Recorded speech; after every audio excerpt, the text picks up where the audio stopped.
Can you tell us who you are? My name's Pam Middlemast. I live in Dorset.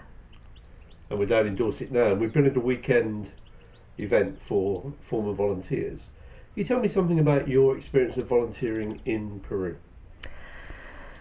I went to Peru in February, which was probably not the best month to go as it's the rainy season, so it was wet a lot of the time, which meant that some of what we were doing was interrupted. We couldn't always get out, so I would recommend that maybe February's not the best month to go.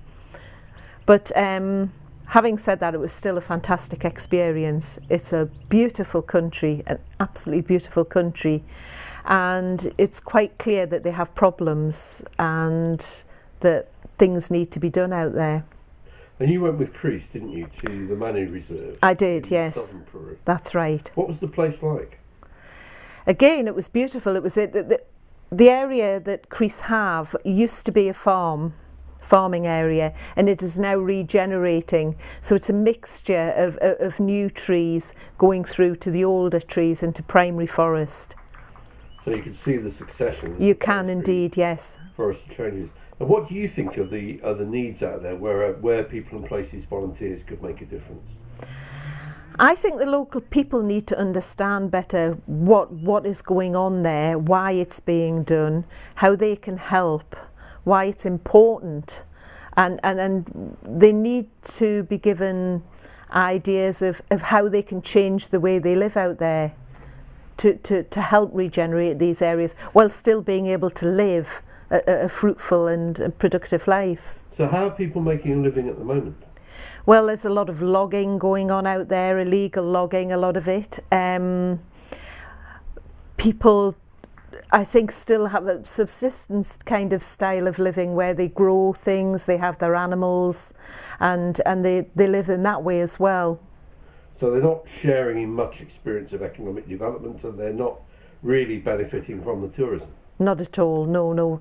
One or two villages, one that we actually visited, has built an eco-lodge of its own within its own land territory and is encouraging visitors in. But I think that is very much, that is not the most common thing that is happening, although it may happen more in the future. And while you were there, Pam, what opportunities did you see for our volunteers? I think there needs to be more work with the local communities.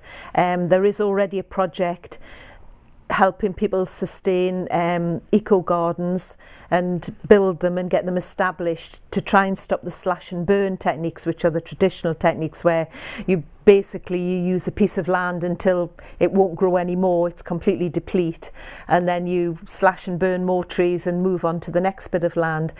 So at the moment they are already doing works to try and help people learn about the soil and how they can keep that soil fertile without having to move on to another bit of land. But that really needs to be structured a bit more and needs to be spread more. At the moment I can only see it happening in one small town. So really it's about sustainable gardening and horticulture? Absolutely, absolutely. And what about education and health?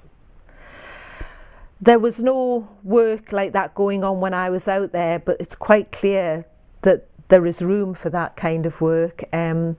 The schools in the area seem to be pretty good in terms of the physical buildings, and the teachers seem very switched on. But I think these people could always do with help, and I think if there were people going out there and working in the schools with them, it can only be a benefit. Right. Thank you very much.